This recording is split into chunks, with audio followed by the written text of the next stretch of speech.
Welcome to the Defense and Aerospace Report. I'm Vago Muradian here at the Air Force Association's annual Air, Space, and Cyber Conference and Trade Show, one of the service's most important annual gatherings over here at the Gaylord National Harbor, where our coverage is sponsored by Elbit Systems of America, Leonardo DRS, and L3 Technologies. And what a better way to start the festivities here than interviewing Greg Ulmer, who's the general manager for Lockheed Martin's F-35 program, world's most biggest program, world's most important program. Greg, thanks very much for joining us. Thanks for having me, Vago. Appreciate it.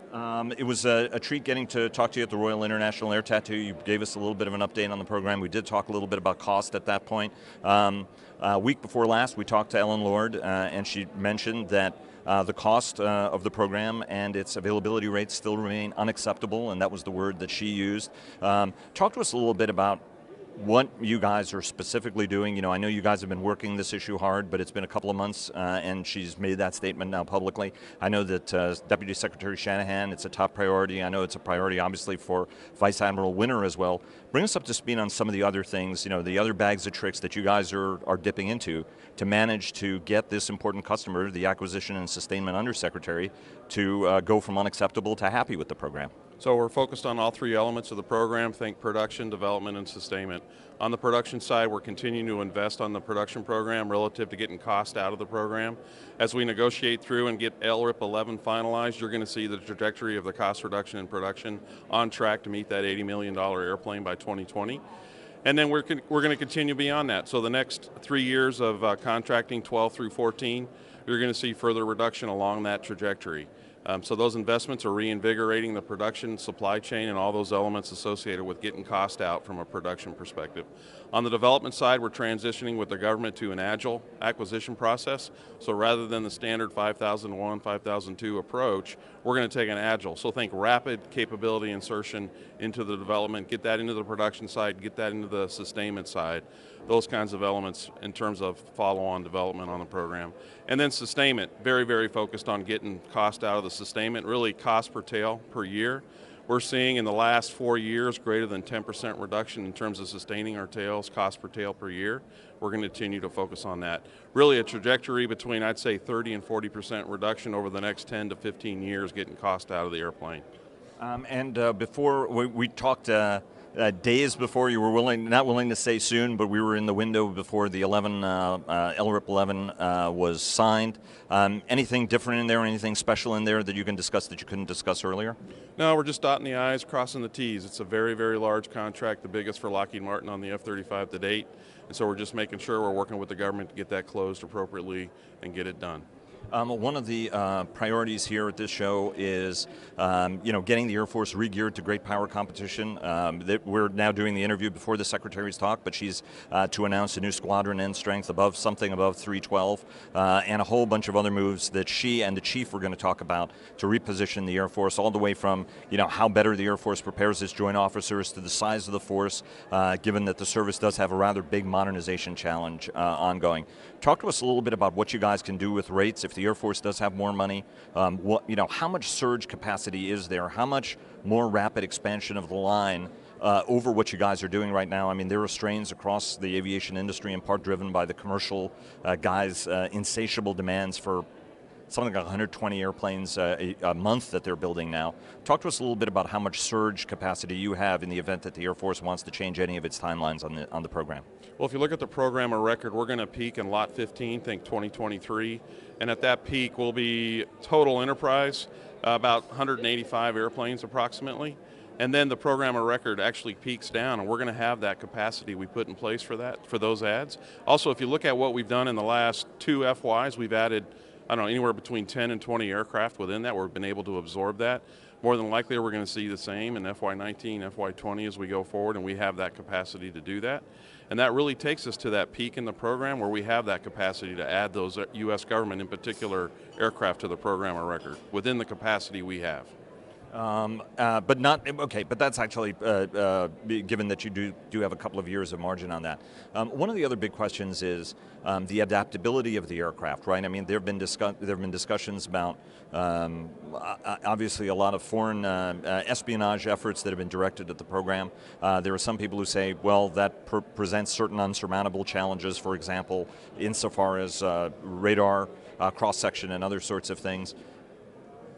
Given that you're at the early stages of a plane that's going to be in service for decades, talk to us a little bit about the program to insert new technology in it, and in the event that key pieces of the airplane are compromised, how you guys can re-gear to make sure that you gain that competitive edge that you guys have right now. Well, innovation is, I think, part of Lockheed Martin relative to looking at follow-on modernization, follow-on development. How do we continuously innovate in the program? And so that's in our DNA. As we approach the development and the future of the F-35, we're continuously looking at innovation.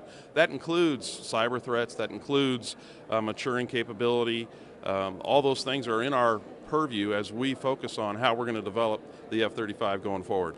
Well, we were just talking about, continuous development, innovation into the platform as we go forward. So we're just continuously looking at, from a technology refresh, how do we do that agilely, how do we do that affordably, how do we do that quickly, to include the cyber threat aspects, those different aspects that we need to concern ourselves with in terms of operating this platform in the future. But do you already have a whole series of insertions as you are gearing up for Chinese and Russian threats? That's the first part of it. Do you already have a to-do list from the customer that says, hey, we really like these, here are things we're worried about, we want you to focus on some of these other things, and in the event that something, for example, like RCS, the radar cross-section, is compromised, how much flexibility do you have in addressing that challenge, which some people say as well, look, that's the mold line, that's the contour of the aircraft. There are others who say, look, there's a lot of stuff that you can still do within that. I understand a lot of that remains classified, but I'll talk to both of those aspects about how much wiggle room you guys have to ensure that the aircraft is, once it goes in service, it's going to be in service for a long time, and that's a question that some folks are asking. About all I can say is we're innovating, right? We're constantly looking at that. I can't talk to the classified natures of how we're going to go innovate or how we stay in front of the threats going forward on the F-35. Thank you very much. I was going to try to push you a little bit more on that, but I suspected I'm not going to get any farther. You also were aboard Abraham Lincoln, where op eval of the airplane is going on. Everybody on the plane, on the ship, from Woody Horan, the Rear Admiral who is in charge of Navy F-35 integration, to Commanding Officer Putnam Brown, said, hey, look, this is just like any other naval aircraft. We are using it, treating it like it, and so far it's performing well, being treated like a naval aircraft. I know some in the Navy had questions about putting a stealth jet on an aircraft carrier and the problems that it would present. But one of the things that we weren't told was a couple of days before we arrived on the ship, there was an aerial refueling incident where an F-35C was taking gas from an F-18. Part of the drogue was damaged. It was ingested into the F-35 engine. Talk to us a little bit about that incident. What happened? I know that it's still under investigation. Reporters found out about it a little bit afterwards, so some folks were a little bit twisted that we went aboard the ship, saw everything was great, and nobody discussed it. But it actually, some people tell us, has been a remarkably good news story in that the jet got back to the boat. Talk to us about what happened, what were some of the learning experiences, and how the airplane performed ultimately. Yeah, I wasn't there. I don't know the specifics of the incident, but I understood that there was a failure of the drogue and it was ingested in the engine. There was no indication to the crew member, the flying crew member, that there was an issue. They completed their mission, returned to the boat. I think it's really a testament to the resiliency of the platform as a system. So think propulsion system, the airframe system, just I think a high mark on the program in terms of the resiliency of the system and getting back to the boat. Okay, fine. I was going to be like, wow, man, it just chewed up, because what do we know? Let's restart. Do we know what was specifically ingested? Because folks are saying it was parts of the drogue. I do not know. Okay. And do we have any idea about when the investigation or any of that will be completed? We'll direct that to the Navy. Talk to us a little bit. There were reports last week about IOT Andy, that process was going to be delayed. Some speculation about whether the aircraft is ready or not. Talk to us from your perspective on where we are on IOT Andy. Is it being delayed? If it's being delayed, why it's being delayed? So all three variants, the 3F software, which is the software for IOT Andy, is released. The Alice elements are released. We're ready to go to IOT Andy. As part of IOT Andy, they have an instrumentation package where they collect data as they conduct IOT Andy.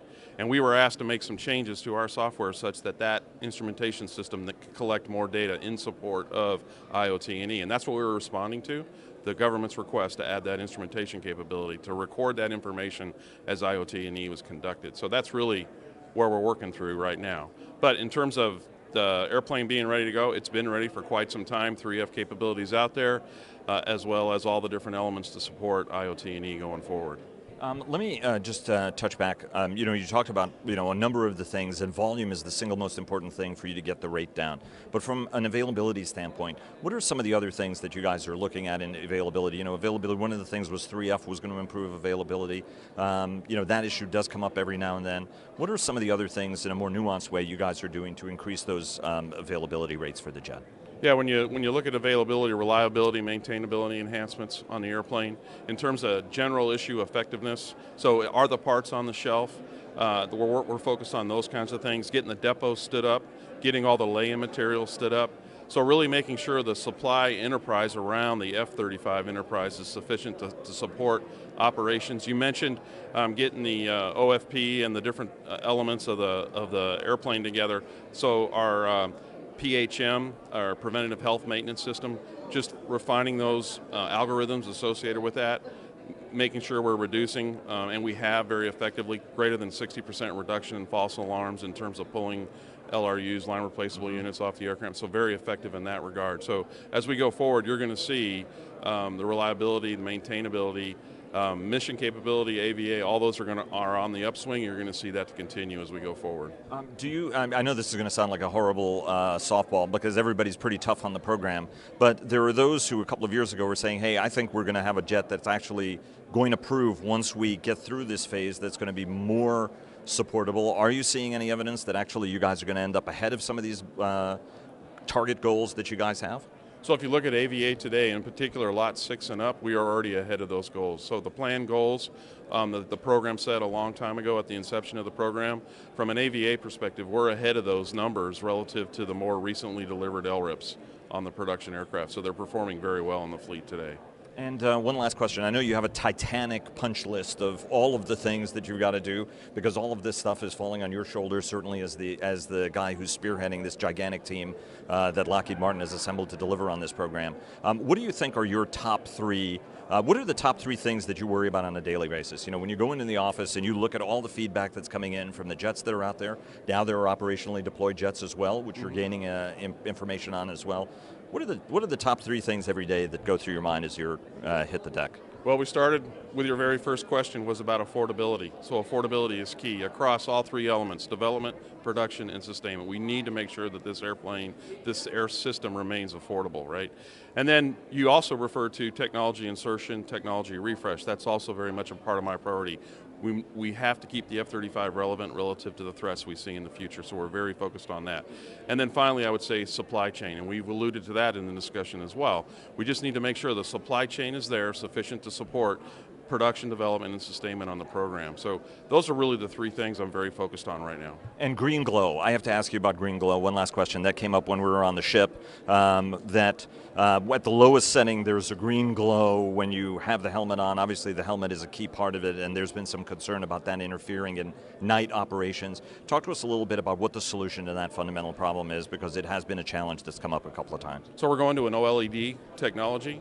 We're seeing very strong results as a factor of that, and we're on track to go to the boat here in the winter, and then in support an April test on that OLED technology. And so I think that's going to play through very nicely. We're going to see that issue resolved shortly. Greg Ulmer, the General Manager of the Lockheed Martin F-35 program. Sir, thanks very much and best of luck at AFA. Thank you, sir. Appreciate it.